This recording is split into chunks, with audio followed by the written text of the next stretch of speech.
Kapag nakakakita ka ng isang taong nagsisikap, nagbibenta ng kung ano-ano, pinapasok yung iba't ibang diskarte para lang kumita, huwag kang gagawa ng bagay na makakapagpawala ng gana niya at kumpiyansa sa sarili niya. 100% nagsisikap yan dahil wala siyang ibang choice. Hindi katulad mo na meron. At sa halip, kung ikaw yung tipo ng tao na nakakaangat, yung simpleng pagtulong sa kanya kung halimbawa nagbibenta siya, bilhan mo kahit hindi mo yun kailangan. Dahil ang isang benta para sa mga taong katulad nila ay napakahalaga na.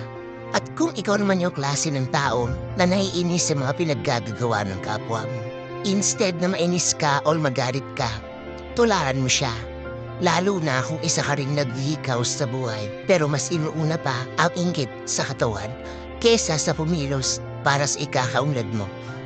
Tandaan mo na walang nagtatagumpay sa buhay kung puro inggit ang paiiralin mo. Huwag mong kainggitan ang tinatamasa ng isang tao. Bagkus, gawin mo itong inspirasyon para sa ikakabuti mo at sa ikakabuti ng mga tao na kapaligid sa'yo.